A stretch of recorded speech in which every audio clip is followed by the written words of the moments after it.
It's very easy in the list of winners and losers of the 2025 NHL free agency class to have the Panthers very much in the winners category again, and the Boston Bruins very much in the losers category again.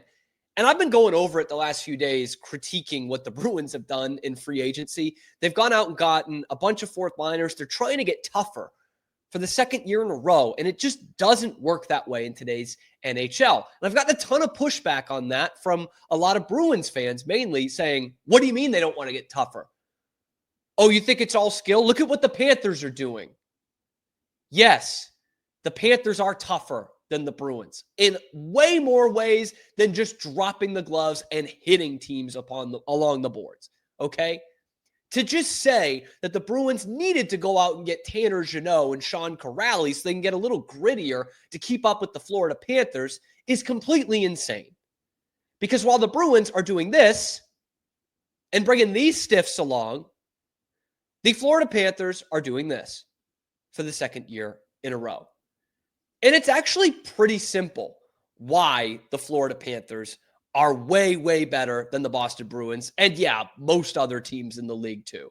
There's two little things that I use to break this down. The first one, I was so happy that someone put in the comment section of the Instagram channel, which is at the Cam Show. If you have not followed that yet, we're posting shorts every day, Instagram Reels, I believe they are.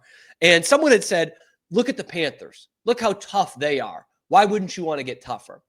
And another fan responded, yeah, the Panthers are tough. They also have the best 200-foot center in hockey, a 50-goal scorer, a point-per-game power forward, a 40-goal scorer, 3 defensemen who have received Norris votes in multiple seasons, and a goalie with 2 Vezina trophies. But yeah, they win because they're tough. That's it. That's it versus the Panthers versus anybody else. And if you are a GM of an NHL team and you're trying to make your team tougher to compete with the Florida Panthers, they've already beaten you. They've already kicked your ass, okay? And the beauty of the Florida Panthers, because there's not a lot of beautiful things I find in the Florida Panthers, the beauty in how Bill Zito runs his team is it's actually super duper simple. The way Bill Zito manages this roster is super simple, and yet there are so many teams around the league that do not do it and do not appreciate it. I read this incredible Substack article, very short, but very good Substack article yesterday. It is by Jonathan Willis, who used to write for The Athletic. Now he's doing this Substack, talking a bunch of hockey. And he basically says it like this: stop wasting money on depth guys. Third liners, fourth liners, sixth and seventh defensemen, they are a dime a dozen. They are completely expendable. And yet most of these teams don't realize that, and they keep spending money on those guys, spending valuable capital and money on fourth liners. The Panthers don't do that. And he breaks it all down. Okay, Thomas Nosek, fourth line center, $775,000. Jesper Boquist, fourth line wing, $1.5 million. AJ Greer, fourth line wing, $850,000. Jonah Gadjevich, 13th forward, $775,000. By the way, almost all of these guys are on one-year deals. Dmitry Kulikov, number 5 defenseman, $1.15 million. Jeff Petrie, number 6 defenseman, $775,000. They had Nate Schmidt on a one-year deal, $800,000. Uvis Balinskis, number 7 defenseman, $850,000. Daniil Tarasov, number 2 goalie, $1.05 million. That right there is why the Panthers are crushing everybody else. And that right there is why the Panthers are so much better than the Boston Bruins. They have not been afraid to take risks, make hockey trades, and they don't spend money on depth guys. They don't do it. And they've got the best third line in hockey. And yeah, they just spent $5.5 million to bring Brad Marchand back. The other 2 guys on that line aren't making money. The fourth liners aren't making money. Meanwhile, the Bruins are out there spending $3.5 million a year on a 5-year contract for a career fourth liner. They go out and get Sean Corrali, a career fourth liner, and sign him to a 2-year deal and spend over $1 million on him for a team that's going to be picking in the lottery next year and at the most expendable position on your roster. It just doesn't make any sense at all. Bill Zito is playing checkers and everyone else is trying to play chess. Like, it's actually so simple what he's doing. He's not playing chess.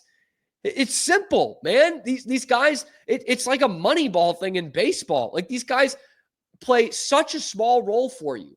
Okay, they score the least amount of points, they have the least amount of time on ice, and they don't play special teams. Why are teams like the Bruins overpaying for that? It's actually ridiculously easy to figure out why these two teams are in such different places. The Panthers win Stanley Cups because they identify talent, they pay premium for it, and everyone else, they'll just take on one-year contracts. Like, when they won the Cup a couple weeks ago, they had all the guys who hadn't won the Cup before skate around before the guys who had won it did it. And there was like 7 guys because they signed them to 1-year deals. Why would you need to sign AJ Greer to a 3 or 4-year deal, or Tomas Nosek, Jesper Boquist, all guys who have been in the bottom 6 for the Bruins in the past that they let walk, and the Panthers sign them for cheap money while they're going out every year and locking down multi-year contracts for fourth liners. It's so simple. And yet, why don't these other teams understand that? There are some other teams that do. Don't get me wrong. Like, the Oilers got back with a lot of new depth pieces. Did they overpay? Probably a little bit. Victor Arvidsson, $4 million a year. But that's what separates the great teams from the really good teams. And what separates the Panthers from the Bruins is a completely different organizational philosophy. The Panthers definitely want some tough, but they want skill, and they went out and got it. They've drafted it. They've drafted skill. They have developed skill. They have signed skill in free agency. They have made bold-ass trades to bring more skill in here. The Bruins won't do that. The other major difference between the Panthers and the Bruins is this. The Panthers have better prospects, better players, a better coach, a better coaching staff, and a better general manager. All across the board, they are so much better than the Boston Bruins. So don't get in that goddamn comment section. Don't get in the comment section and tell me it's because the Bruins aren't tough enough. They were second in the league in fights last year. They were 28th in goals, and the Panthers are paying peanuts for their depth guys. No wonder they could go out and extend Bennett, Marchand, Ekblad, because they're paying fourth liners what they're worth, and that's $1 million or less. The Bruins refuse to do that. Shit, Peter Chiarelli refused to do that. And they won a Stanley Cup. They had some damn good teams, but they had a bunch of multi-year deals with no move clauses for fourth liners, and it just didn't make any sense. It doesn't make any sense now. There's a chasm between the Panthers and the Bruins, and there's a huge reason why. They value their players correctly. They value them correctly. All those guys I just listed there, right? Who do we have? Tomas Nosek, AJ Greer, Jesper Boquist. None of them is making over $1.5 million. So for 1, 2, 3, 4, 5, 6, 7, 8 guys, they're paying less than $10 million. It's that simple. For the bottom 8 guys on the Florida Panthers roster, they are paying less than $10 million on next year's cap. The Bruins are spending nearly half that on 2 fourth liners in Tanner Jeannot and Sean Corrali. That doesn't make any sense at all. It's a complete difference in organizational philosophy. And I'm just going to go out there and say it. I think the Panthers' philosophy is working out a tiny bit better than the Bruins one right now. But let me know what you think in the comment section below. Why are the Panthers and the Bruins so different? Let me know in the comments. Be sure to like the video, subscribe to the channel. We have gotten over 200 subscribers in the last week. That channel is busting, so you don't want to miss out on all the hockey topics that we are bringing here live on YouTube, high noon Eastern time, 5 days a week. Then wherever you get your podcasts as well. Check out the other videos on the channel and catch up with the guys like me, Zach Burke, keeping us on the air. I'm your host, Cam Stuart, bringing it to you 5 days a week.